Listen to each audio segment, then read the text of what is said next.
Hi, welcome back to my channel and to the podcast series of building business management system inside the WorkLab platform.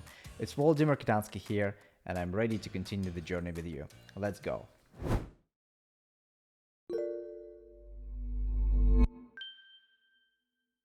Let's recap where we have left from the last episode. So, in the previous episode, we have created the company structure, the organization we called Bugs Factory inside the work layer.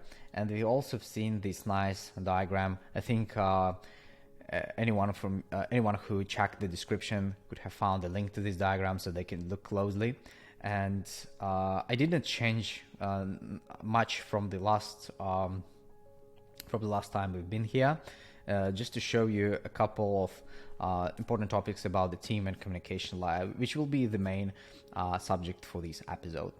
Before we continue, I would like to hear your feedback, so please leave any comment, and if you have any suggestion or if you want to apply my solution architecture skill to some different cases, I'm happy to embark on this journey as well. And we will continue working with our imaginary software development company. So I navigated to the team here. This is where we left last time, as far as I remember. And I just wanted to show you that we have around 16 teams.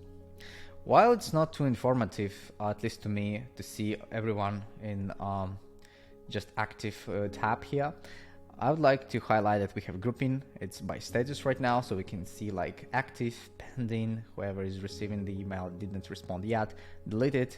This is unsuccessful samples from the last takes, and you can invite people here again, and just simply all grouped by deleted, pending, and active. Now, if you select the role type, you can see that the grouping is now by workers, managers, and I'm hiding the admins. And the more important and interesting to me is role. This is how you can see actual departments, like I have accountant, backend, blockchain, CEO, designer, frontend, pretty much everything. And we have a lot of different departments here, so it might be too many, but still very helpful. I want to also tell you that you can easily invite two members here and then allocate them to the respective project. I will give you just one example because I will do the pause and allocate everyone everywhere.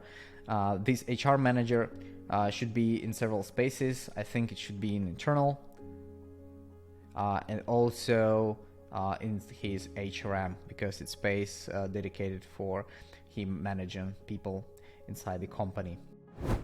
So I have filled everyone in the different projects, and I'm gonna quickly describe you this example because it might be helpful. So accountant could be external person, so this person just inside the financial, he's not or she's not inside the internal project space.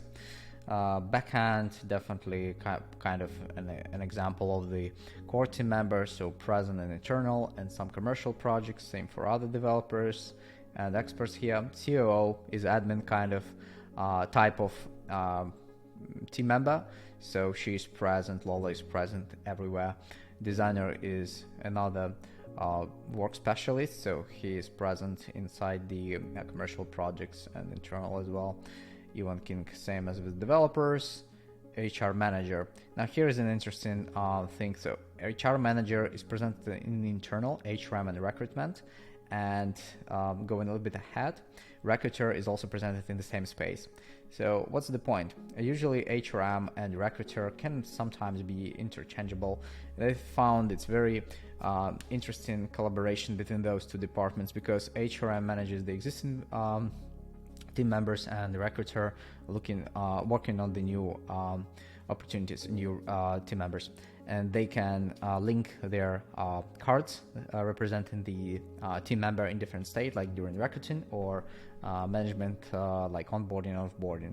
So this is one example, and the same thing we will see with the sales, like lead gen, who is working on leads, and the sales manager. But in this example, I didn't put the lead gen inside the sales management, just leaving her to the leads funnel and internal channel.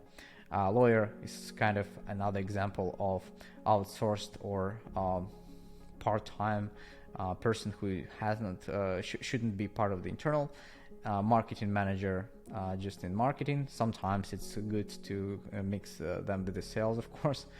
And the project manager is presented in every commercial project at the internal here. So this quick overview just shows one example. You can do whatever you want. What's most important, team allows you to easily manage the allocation and permissions inside your organization in the workplace. And before finishing this episode, I would like to show how the communication could be structured. So as you remember from previous episode, each project space on the left contains its own chat, and this chat is structured as channels, direct, and tasks.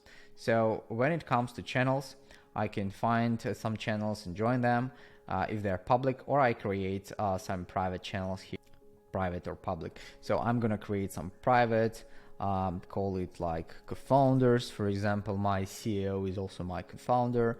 I'm gonna invite Lola there.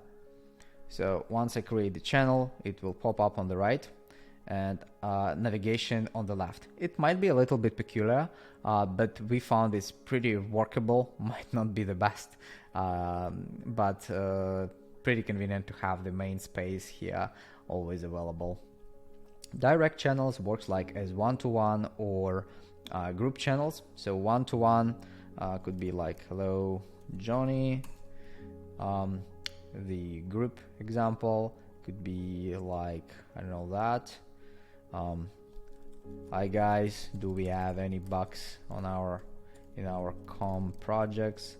It's kind of silly message, but I'm just showing you how the functionality works. Sometimes it takes a little bit of time, so they pop up in the real time, but they will be found here. And any channel or chat can be also marked as favorite, so they will jump here in this section right here. And if I create some task, let's say rebranding, whatever, I just want to show you something. Since we don't have comments, we have task chats, ongoing ops.